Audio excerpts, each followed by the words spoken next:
హలనిమిషేశ్వరం. మేధావులు మౌనంగా ఉంటే సమాజానికి చేటు.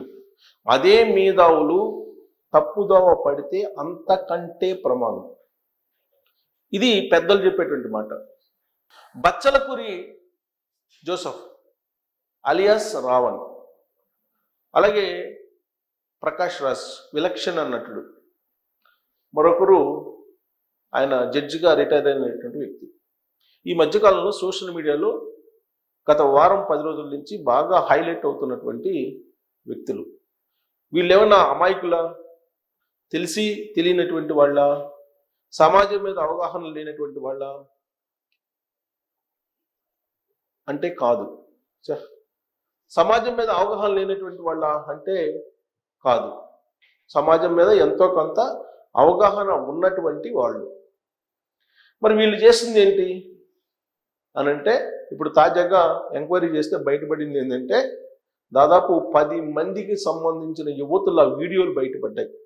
ఈ రావణ్కి సంబంధించినటువంటి పోలీసులు తాజాగా అతని మొబైల్ హ్యాండ్ ఓవర్ చేసుకొని ఆ మొబైల్ డేటాను పరిశీలిస్తే మొత్తం డిలీట్ చేస్తున్నారు. దాన్ని ఎఫ్ఎస్ఎల్కి పంపిస్తే, ఫోరెన్సిక్ దానికి పంపిస్తే వాళ్ళు రిట్రీట్ చేశారు. రిట్రీట్ చేస్తే ఒక 10 మంది యువతులకు సంబంధించినటువంటి ఈయన వ్యవహారం మొత్తం బయటపడింది అని చెప్పి పోలీసులు ఇప్పుడు బయట పెడుతున్నటువంటి అంశం. మరి ఇదే రావణ్ను పవన్ కళ్యాణ్ గారి మీద, చంద్రబాబు నాయుడు గారి మీద, నరేంద్ర మోడీ గారి మీద, అమిత్ షా గారి మీద, శ్రీరాముడి మీద, సీత మీద, రామాయణం మీద, మహాభారతం మీద ఎట్టబడితే అట్టు మాట్లాడారు. నోటికి వచ్చినట్టు మాట్లాడారు. అది ఎక్కువైపోయింది. ప్రశ్నించవచ్చు, విమర్శించవచ్చు, అభ్యంతరం వ్యక్తం చేయొచ్చు, కానీ దానికి ఒక పద్ధతి ఉంది. ఆ పద్ధతి తప్పి ఒక స్థాయిని మించి వెళ్ళిపోయారు ఆయన. అప్పుడు అందరి కళ్ళు, అందరి దృష్టి ఆయన మీద పడింది. అనివార్యంగా పోలీసులు అరెస్ట్ చేయాల్సినటువంటి పరిస్థితి ఏర్పడింది. మరింత లోతుగా విచారణలోకి వెళ్తూ ఉంటే ఎవరెవరితో లింకులు ఉన్నాయి, ఈయన యాక్టివిటీ ఏంటి, ఈయన ప్రైవేట్ జీవితం ఏంటి అనే దాని మీద ఇప్పుడు పోలీసులు లోతుకు వెళ్తూ ఉంటే అనేకమైనటువంటి అంశాలు బయటికి వస్తున్నాయని చెప్పి సోషల్ మీడియాలో వస్తున్నటువంటి న్యూస్. ఒకటి కాదు, రెండు కాదు, అనేకం స్పీచ్ల్లో తీవ్రవాదాన్ని, ఉగ్రవాదాన్ని ప్రోత్సహిస్తూ చేసినటువంటి ప్రసంగాలు ఉన్నాయి. సాధారణంగా నిషేధిత సంస్థలకు సంబంధించినటువంటి భావజాలాన్ని వినిపించడం అనేది తప్పు, చట్ట విరుద్ధం. మావోయిస్టు రహిత భారతదేశం ప్రస్తుతం కేంద్ర హోంశాఖ మంత్రి అమిత్ షా గారు చెప్తున్న దాని ప్రకారం ఆపరేషన్ ఖగార్ పేరుతోటి టోటల్గా నక్సలిజం లేకుండా తీవ్రవాద రహిత భారతదేశాన్ని ఆయన స్థాపించారని చెప్పి చెప్తూ ఉన్నారు. మరి అలాంటి తీవ్రవాద భావజాలాన్ని అర్బన్ నక్సలైట్ రూపంలో రావణ్ ప్రచారం చేస్తున్నాడు అనేది ఇప్పుడు పోలీసులు ప్రశ్నిస్తూ ఉన్నారు. దానికి సంబంధించిన ఆధారాలని అతని మొబైల్ నుంచే బయటికి తీశారు. బయటికి తీసి ఇప్పుడు ఉపా చట్టాన్ని ఆయన మీద పెట్టారు. ఎందుకు పెట్టారు ఉపా చట్టాన్ని?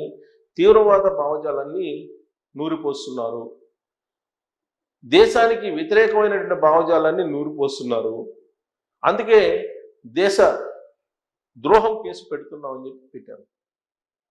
నెల్లూరు జైల్లో ఉన్నారు. 10 రోజులు కస్టడీకి అడిగితే కోర్టు ఇచ్చింది. రేపటి నుంచి ఆయన్ని విచారణ చేయబోతున్నారు. ఆయన విచారణలో పాల్గొని ఈ 10 రోజుల పాటు ఏమేమి అంశాలు చెప్తారు అనేది ఆసక్తి అందరికీ. ఈ లోపుగా పోలీసులు అన్ని రకాల ఎవిడెన్స్ని సేకరించి పెట్టుకుంటున్నారు.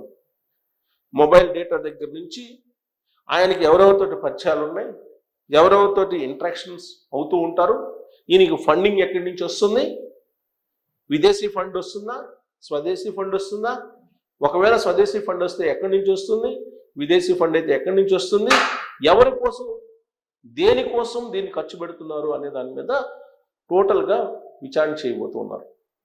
ఇప్పటి వరకు ప్రాథమికంగా అనుమానాలే ఉన్నాయి పోలీసులకి. దానికి సంబంధించినటువంటి ఆధారాలని కోర్టు ముందు ఉంచాలి. అందుకే ఇప్పుడు విచారణ చేయబోతూ ఉన్నారు. ఇది ముందే ప్రకాష్ రాజ్ గారు గమనించారు. గమనించి ఎప్పుడైతే రావణ్ మొబైల్ని స్వాధీనం చేసుకున్నారో పోలీసులు, వెంటనే ఆయన రెస్పాండ్ అయ్యారు. ఆ మొబైల్లో ఉన్నటువంటి డేటాను బయటికి తీస్తారు పోలీసులు. తీసిన తర్వాత ఎవరెవరితో రావణ్ టచ్లో ఉన్నారు అనేది తెలుసుకొని వాళ్ళని కూడా అరెస్ట్ చేస్తారు అని చెప్పి ముందే ప్రకాష్ రాజ్ గారు ఊహిస్తున్నారు. ఆయన ఆ మేరకు ట్వీట్ కూడా చేశారు. సాధారణంగా ప్రకాష్ రాజ్ గారు ప్రభుత్వానికి వ్యతిరేకంగా జస్ట్ ఆస్క్ పేరుతోటి ట్వీట్లు చేస్తూ ఉంటారు. సరే, ఆయనకు అభ్యంతరం ఉన్నటువంటి అంశాలన్నింటినీ అభ్యంతరం పెడుతూ ఉంటారు. అయితే మాట తూలరు ప్రకాష్ రాజ్ గారు, రావణ్ లాగా మాట తూలరు. ఆయన ప్రశ్నించేటువంటి తీరు కానీ, ప్రభుత్వాన్ని నిలదీసేటువంటి పద్ధతి కానీ ఇవన్నీ కరెక్ట్గానే ఉంటాయి. కానీ భావజాలంలో మాత్రం తేడా ఉంటుంది అనేది ఇప్పుడు పోలీసులు ప్రకాష్ రాజ్ గురించి ఆరా తీస్తూ ఉన్నారు. ప్రకాష్ రాజ్ గారు గతంలో ఎలాంటి ట్వీట్లు చేశారు, ఎలాంటి అభిప్రాయాలు వ్యక్తం చేశారు, ఎలాంటి వాళ్ళతో టచ్లో ఉన్నారు, ఎలాంటి వాళ్ళని ప్రోత్సహిస్తున్నారు, ఎలాంటి వాళ్ళకి వెన్నుదన్నుగా ఉన్నారు అనేది ఇప్పుడు పోలీసులు తేల్చే అవకాశం ఉందని కూడా తెలుస్తూ ఉంది. అంతేకాదు, మొత్తం సినీ ఇండస్ట్రీ ఆయన్ని బహిష్కరించేటువంటి అవకాశం ఉందని కూడా ఇప్పుడు లేటెస్ట్గా టాలీవుడ్లో వినిపిస్తున్నటువంటి మాట. ఇక ఇలాంటి వాళ్ళకి న్యాయ సహాయం అందిస్తూ ఉన్నటువంటి ఒక రిటైర్డ్ జడ్జ్ ఉన్నారు.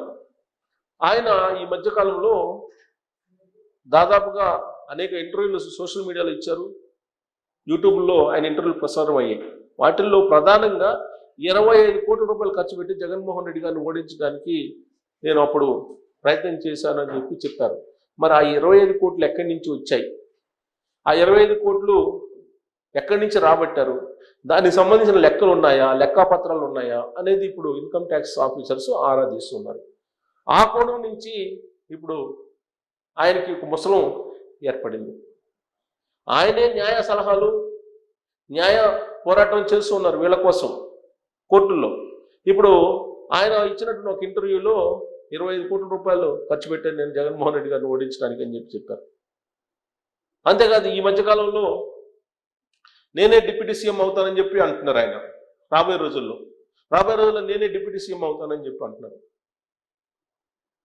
అంతకుముందు చంద్రబాబు నాయుడు గారిని కలిశాను, ఒక 5 కాన్స్టిట్యున్సీలు, అలాగే కాన్స్టిట్యున్సీకి 5 కోట్లు ఇవ్వమన్నాను, నో అని చెప్పారు ఆయన అని చెప్పి ఆయన అదే మాట చెప్తున్నారు. ఇలా రకరకాలుగా ఆయన మాట్లాడుతూ ఉన్నారు. సరే, ఆయన మాట తూలుతారంటే ఆయన ఇండైరెక్ట్గా తూలుతూ ఉంటారు, అప్పుడప్పుడు మాట తూలుతూ ఉంటారు.